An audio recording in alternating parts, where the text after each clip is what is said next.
and welcome to For the Record. Euphoric celebrations erupted all over Fiji when we won the HSBC IRB World 7 Series. After 9 long years, almost a decade later, we are once again the world champions. And so with that in mind, we decided tonight's show is dedicated to our Fiji Sevens team and rugby. And to speak with us in studio, we have the board member from the Fiji Rugby Union, Mr. Jay White. Joining me on the panel tonight, Joshua Tuere from the Fiji Sun, our regular contributor. And we've also roped in Rohit from our sports team, from the FBC sports team. He's going to be speaking with us tonight as well, because he actually traveled with the team from Nandi all the way to Suva, a very long journey, and he spoke with the players, the management, and the fans. And tonight we hope to bring you some insight into rugby, into sevens, and the future of our sevens team heading into the Olympics. Jay, once again, thank you very much for being here tonight. Gentlemen, Bolivinaka. Euphoric celebrations. The entire country is in celebration mode right now. The real question is, what did it take to get from the last World Cup victory to this World Cup victory in the last 9 years? Well, that's a time of 9 years, and I guess the rise of the success of this team is many different parts to make the success, and obviously with the appointment of Ben Ryan about 18 months ago was obviously a turning point.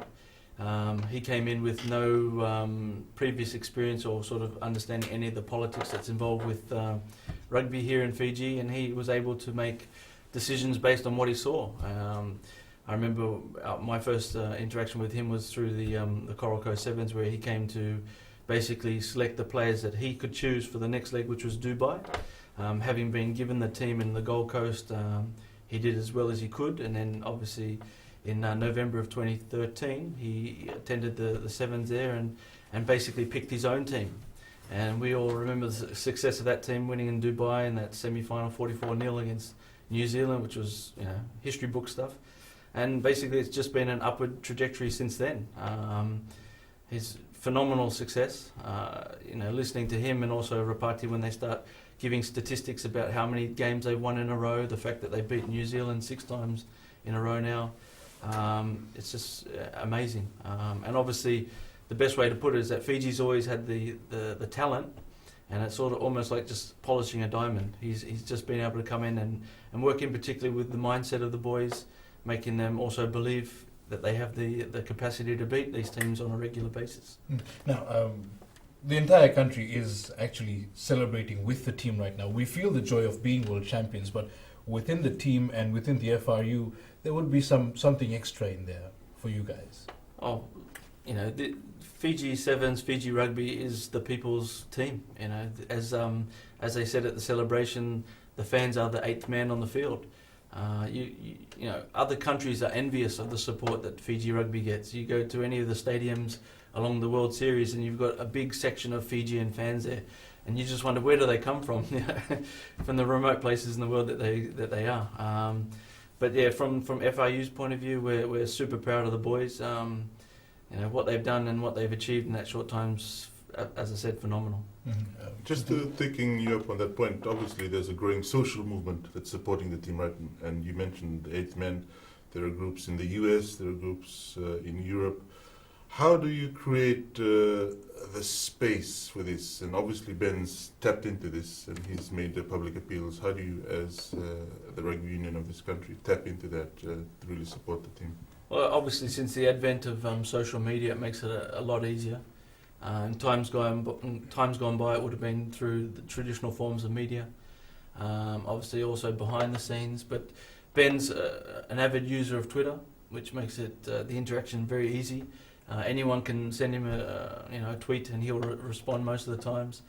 So that's probably the quickest and easiest way. And also as fans, you want to help. I think when you know that you come from an island nation of less than 1 million people, and the playing resources and just the resources in general is obviously not as sophisticated as the first world nations. You want to help. You want to give the boys a leg up to achieve what we know they're capable of, and they've proven it. So I guess that's the answer to that question, is that we just take advantage of the direct access to the fans. Right. Speaking of Ben Ryan, you've known him for some time now. Like you said, 18 months he's spent in the country.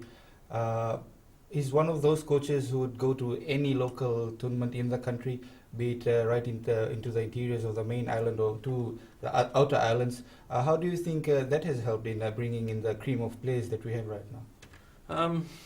You know, I guess I can speak from my perspective in the sense that I've been working with previously Novosa Rugby Union, and the message was always there's talent up there, and it's so true. There's so many, you know, not only boys but also girls that exist all around Fiji in the four corners, in the islands, in the interior, and it's great that Ben has been that proactive to go out and visit these smaller tournaments right through to the more well-established ones, and again, you can only judge him by the results, and the fact that he's been so successful in that short time is a testament to the fact that he's done that. We've tried overseas coaches before, not necessarily in sevens, in 15s more so, and it hasn't always found a balance. It hasn't always worked. But Ben Ryan, it seems almost in the last 18 months, has become a local. People are telling us to give him land, give him a title. Ratu Ben.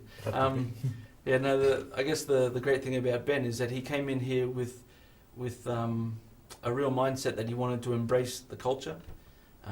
He wanted to bring in elements of sort of the modern day sevens game, but he also wanted to incorporate the natural Fijian flair, and I think that's where he's been very successful. You know, anyone watching the team would say, yeah, that's a Fijian team, not thinking, oh, that's just a carbon copy of the old England team. He's really come in with a fresh approach. Reading some of the stories and articles, he even says that he feels like a new lease of life has been given to him as well, and that he's been able to give free rein over the team. I guess the other advantage for him, he came in with a bit of a profile where people knew him, having seen him on television so often with the England team. That really helped as well. But you know, his personality suits Fiji as well, so I guess that's a big part of the success. And on that note, we will take a quick break. Don't go anywhere.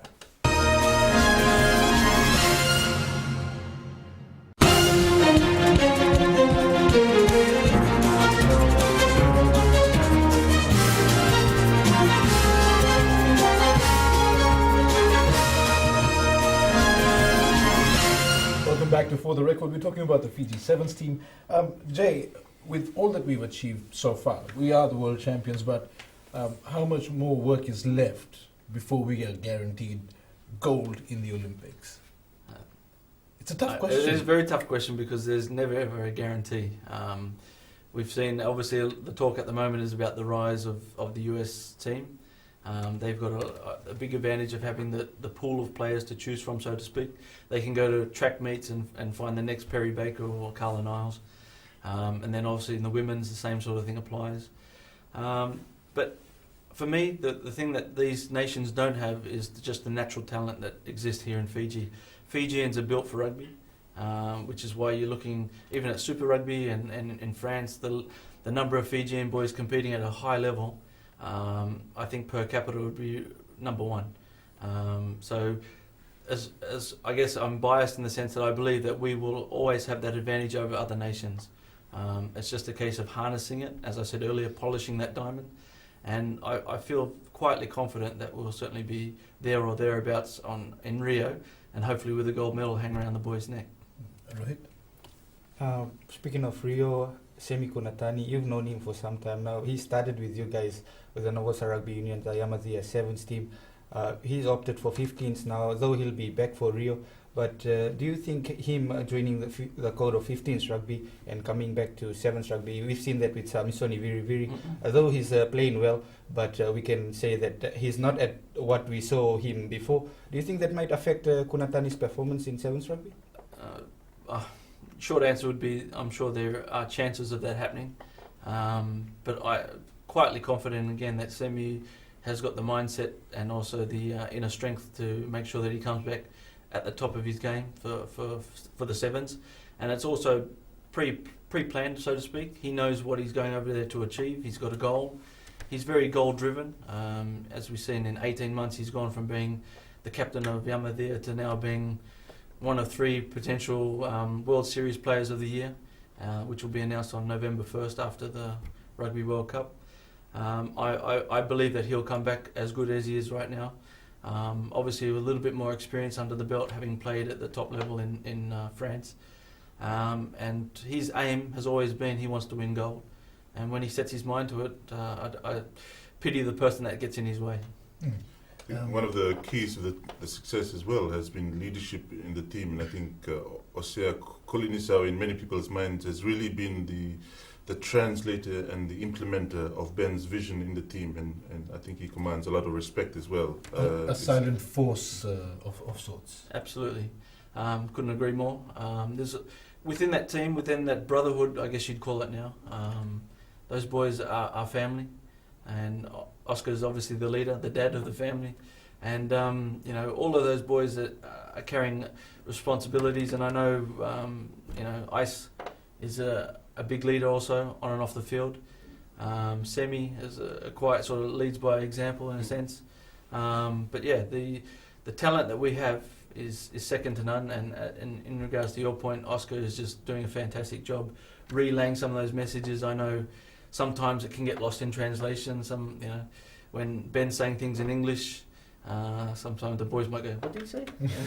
So Oscar can translate. But fantastic boys. One of the things I've noticed is that, as you said, we've always had this talent, but this brotherhood hasn't always been there. The last time I would say that we had a team that was this close was when Waisile Serevi was player and eventually captain and coach. Absolutely, I couldn't agree more. I guess part of it could be the, if you listen to audio of previous seasons gone by, the commentators would often make, and there's another new player in the Fiji, and a new face, and there was so much chopping and changing. So it would be very hard to have that core. But you look at this team, you've got the existing core, and then every now and then there'll just be a new one that just slots in based on form. And I guess that's the real foundation that's been laid for this team. And obviously with Ben having the vision of, it's not just about this series. Obviously they wanted to secure their place in Rio, and they've done that, and they've won the series. But it was always with the goal of gold in 2016. So he's really got this strong core of players, and anyone that joins it is joining a team culture, which they have to buy into. Apart from playing the HSBC series, training the players, having a routine and a regime, you need an overall plan, as you mentioned, for the Olympics. I mean, what sort of technicalities are we talking about leading up to the Olympics? I guess for Ben, the best person to answer that question would be Ben. I guess I could try and give a guess as to what's in his mind, but I guess it's more of the same. If it ain't broke, don't fix it. He'll want to keep the continual challenges for the boys, not just being sort of a lay-down misère that they're going to be in the team. They have to prove it. They have to keep playing at the highest level.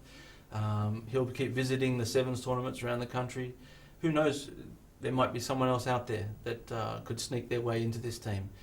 They've still got to play the series next year for 2015-16, and there's still, as I say, a lot of water to pass under the bridge. So. Mm-hmm. Right. After the victory against South Africa at the Cup quarterfinals of the London Sevens, I read on World Rugby, Ben had to remind the boys that it was meant to be fun because of how emotional they were after the victory. How big of a motivation should this be to the local boys who haven't made it to the team yet? And like Ben always says, doors are always open for them to join the national squad. Well, I guess it's the old thing about having something to aim for. And, any of the boys that were on the fringes, if they saw the celebrations that took place, I'm sure they'd love to be a part of that. And it just means working that a little bit extra harder, going for the extra road run or going to the gym or just doing that little bit of extra to get above that next person that wants that position. So I guess it's just setting a goal and working towards it. One of the things Ben has brought on board as well is just his concern for player welfare, especially in the vetting of contracts and offers. Has that really helped shape the culture of the team as well? And sort of the loss of players, has that really helped retain players? I'd just say short answer is yes. Knowing that your coach is caring about your welfare is very important. I know from Semi's point of view, he's had lots of conversations with Ben about his future, and I know that the decision made was with Ben's blessing. So yeah, the short answer is it makes a big difference. But you know, for us within the new FRU board, that's one of the things that we're very conscious of. You know, I shared with the board via email a little while ago a quote from David Campisi, which John used this week, about that rugby's easy. Take care of the players and they'll take care of the rest. And we're very much a player-focused board. We want to obviously prove and show to the boys how much we care about them and their welfare, which is why this week we're so happy that they were able to get what was owed to them. And I saw Ben Ryan's tweet about the same message, that he's just so happy that the boys got their bonuses. And that actually brings me to my next point about the FRU board and its outlook on Sevens rugby. But before we get to that, we have to go for another break. Don't go anywhere. We'll be right back.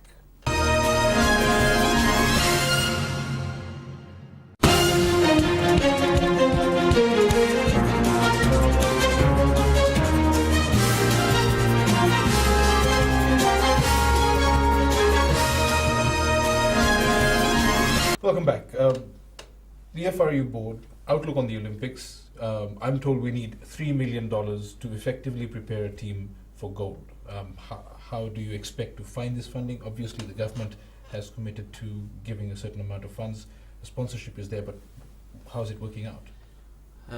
That's the $3 million question. As you quite rightly mentioned, it's going to be a shared effort. FRU are going to have to try and build bridges with sponsors and others. There'll obviously potentially be some crowdfunding, as what they've done with the Sevens team, and then government.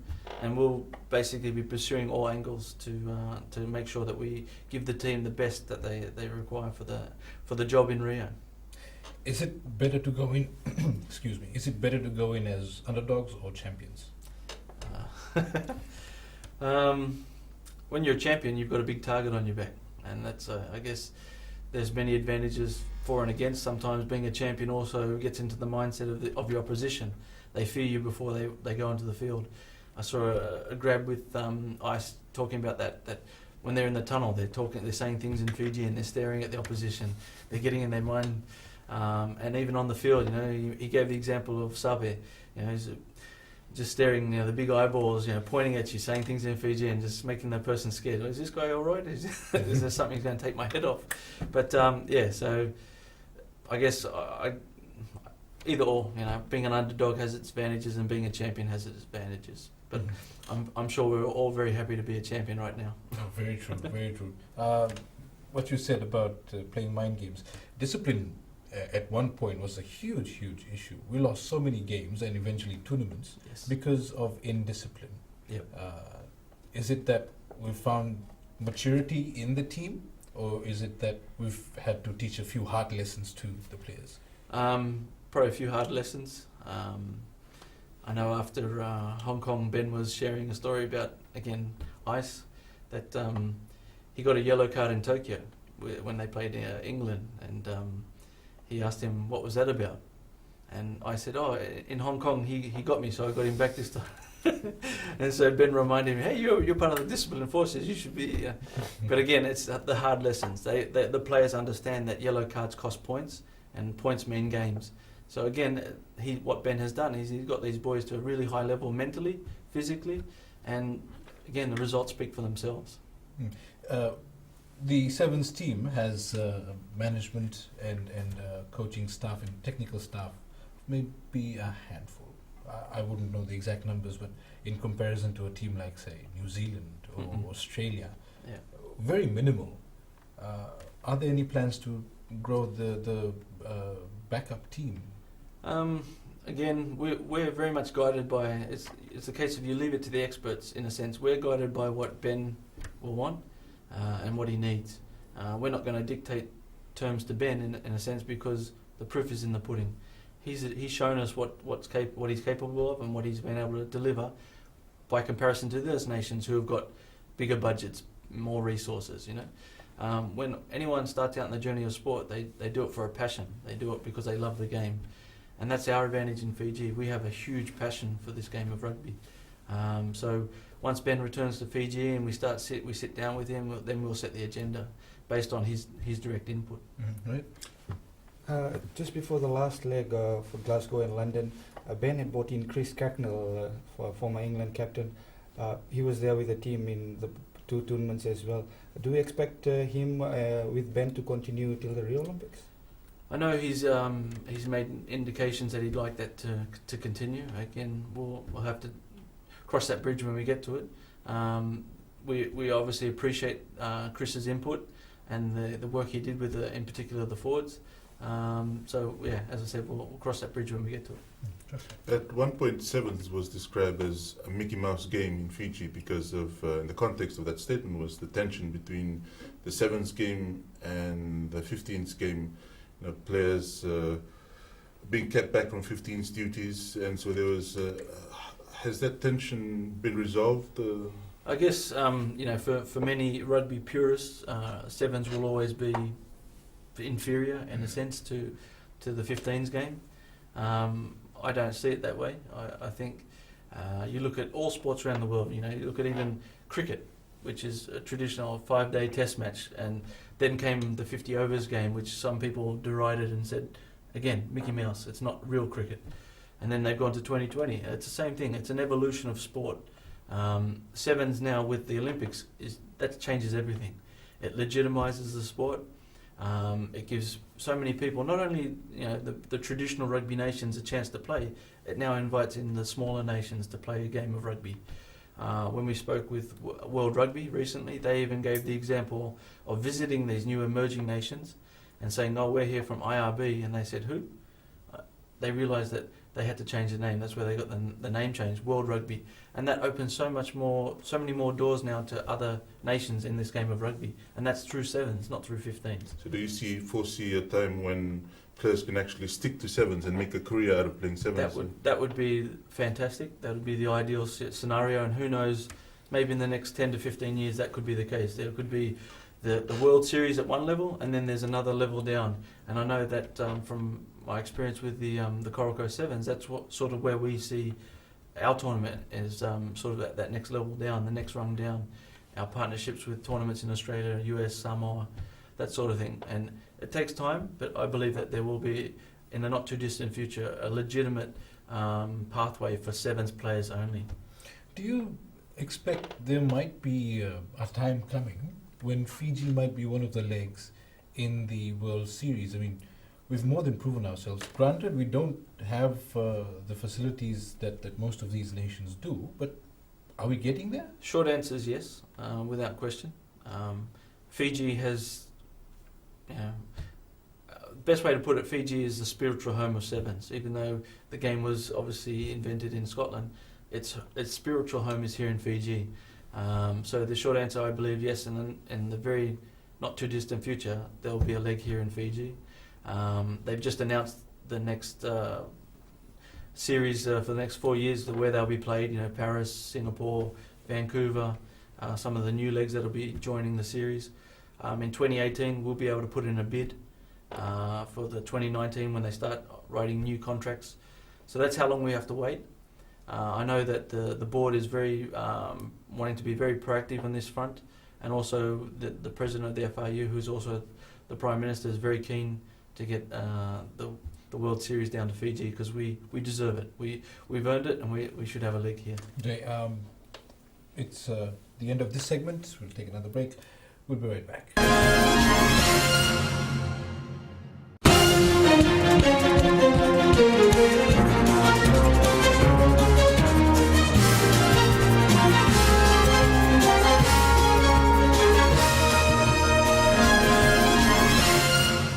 And welcome back. We're talking about Fiji possibly hosting the IRB series. We have facilities which are growing in terms of a stadium, but what really is holding us back right now? World Rugby, in whenever they award the legs to different cities, there's certain criteria that they have to meet. One of them is accommodation. They like all the officials and players to be in one central location. So obviously room availability is an issue. The facility we have in Hinsuva with the ANZ Stadium. I think everything happens for a reason. Maybe by 2018, when we can put in our bid, the landscape may have changed a little bit. We might be in a better position in terms of putting in the bid. I'd feel fairly confident that we'd be successful because I know World Rugby would love to see a leg here in Fiji. Right. Like you said, World Rugby has some conditions, and conditions like accommodations and stuff. It's kind of out of FRU's hand to handle that. But are there strategies or plans already in place to counter that? Obviously, as you said, it's down at FRU's hands. With the wonderful tourism association, tourism entity that we have in Fiji, there's always investment in accommodation. Obviously, what's happening in Suva, there's a GPH has just come online, but also, you know, who knows? Who knows what could happen in the West? There might be a stadium built there, and there's certainly sufficient capacity in some of the resorts in the West. You know, I can think of one, you know, Shangri-La, who's obviously a sponsor of the Sevens team. They've got 442 rooms there. They would easily be able to accommodate the teams. That's right. In terms of corporate sponsorship, and sort of have to declare my interests here, Fiji Sun is official media partner of the FRU. We publish rugby news, and our parent company, CJP, also sponsors the Skipper Cup. But just taking your point up on the Shangri-La, obviously we could do with more sponsorship, more money. How are you sort of addressing the issue of corporate sponsorship in terms of key areas that need to be addressed? Yeah, it's, we've obviously just been appointed on the board a month ago since the AGM. We've had several meetings, and we've obviously also created our subcommittees. Many of the board members have just attended a week-long workshop in Australia with World Rugby. We're planning to meet this coming week to again look at, in particular, sponsorship, because obviously we rely heavily on our great partners. And we also want to make sure that we start allocating the right sponsorship dollars to the right vehicle.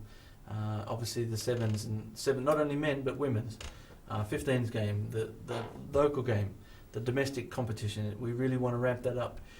We also want to focus on development. You know, like we need to have the young boys coming through, not just relying on the existing players that we have. I know there's a lot, out there in the social media. There's lots of people who'd love to see the academy program sort of revitalised. These are the things that we need to look at. We need to obviously find ways to fund it. World Rugby, heavy contributors in terms of their financial input as well. I think it's every July they call for submissions from unions to put forward plans, ways that they could utilise some of the money that they're willing to put in. So there's many ways that we can achieve some of these goals. You talked about sharing the funding between 15s and 7s, women's and men's. What's the balance? I can share some, like World Rugby came and gave a presentation, and they were actually staggered by the growth of the women's game. Here in Fiji, I think they've said it's about a 35% increase in the number of women taking up the sport. We really want to help see the women get the opportunities that exist for men. We need to create the pathways for them. In terms of percentages, Fiji Sevens, the Sevens team is obviously the one that gives us so much recognition around the world. We'd love to see our 15s team as equal to the Sevens team as quickly as possible. We need to set an agenda. Obviously with the World Cup year, this one, 2015, England and Wales, we're quietly confident the boys will surprise some people, but our ultimate aim is obviously looking towards then 2019 and setting in place opportunities for the younger boys, the guys that are 19, 20, 21, who'll be 23, 24, 25 when it comes around to 2015. So we need to obviously invest in the future. Do I have the answer right now? No, but again, working with our board of directors and our sponsors, and even looking at pulling in other potential sponsors like we did with Shangri-La, I believe that we do have a bright future. Let's look at 15s, World Cup year. We're building up right now. One of the biggest challenges we face every World Cup is that our players are all overseas. We don't have time to gel. We don't have time to build good combinations. And we may understand each other by playing in overseas clubs together, but we've never actually played that much rugby as a country together. I don't know. I mean, Yeah, it's Fiji's it's a mixed blessing, in the sense that we are a small island nation, and we punch above our weight in terms of rugby. As I said earlier, per capita, I'm sure we'd have to be one of the highest output of players in the world. That's our blessing, and it's also our curse, in the sense that to get the true market value for the boys, they do have to go overseas, to get what they're worth, so to speak. A champion team will always beat a team of champions, and it's on us to try and give the boys more time together, to play together, to understand each other. There's no magic bullet. There's no one thing that's going to change it all overnight. It's a process. It's all these cliched things, but it's just the facts. We need to have a process in place to get the boys together as often as possible, playing regularly. I know with the addition of Tony Thorpe now as our rugby manager, he has some great ideas in place. He has an experience with the Brumbies, with the Crusaders, winning organisations. He's bringing that into FIU, and I believe there's better days ahead. We always hear about some teams, overseas clubs who try to hold back the players one way or another because they don't want to release them from club duties, and two, because they know that if this guy joins the Fiji team, that's going to hurt our national team's chances. Yes. Is that something you struggle with still today? That's a valid observation. As an employer, you don't want to potentially send off your employee to be injured. That's a big concern for a lot of teams. Yes, I think there might be a little bit of subterfuge in there with worried about their national team, but I think on the whole, World Rugby have their rules and regulations in place, which are if a player is selected, he should go. He has to be released by the club. If the player chooses not to participate, that's his choice. Obviously, there are pressures put on some, but ultimately, at the end of the day, it's the player's decision. If he wants to play for Fiji, he's more than willing to, or he's obligated to attend. So, all right, stay with us. We have to take another break. We'll be back shortly.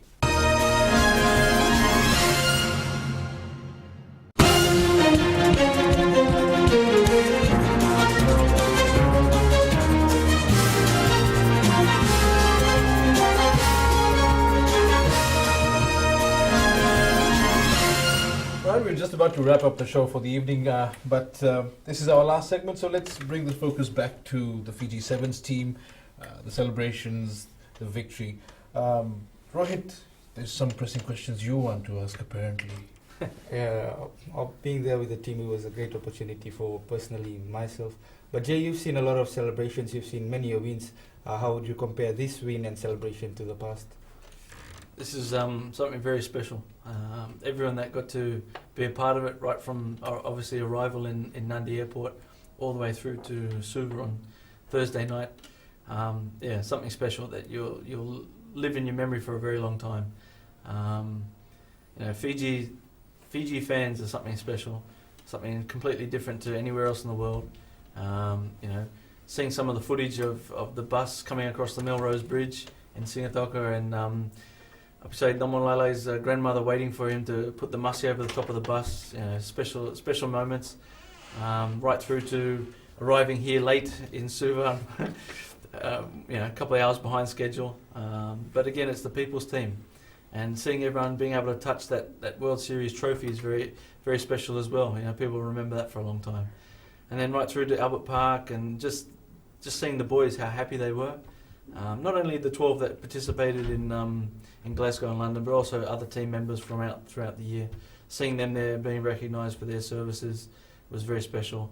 And then obviously capped off with the fireworks, and everyone went home very happy.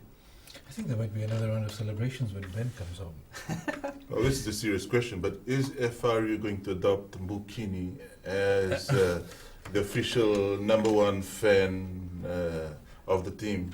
I recommend she be made the mascot of the Fiji Sevens team. Bukini she's tops. From my perspective, I'd love to see Bukini rewarded for her long years of service to the game.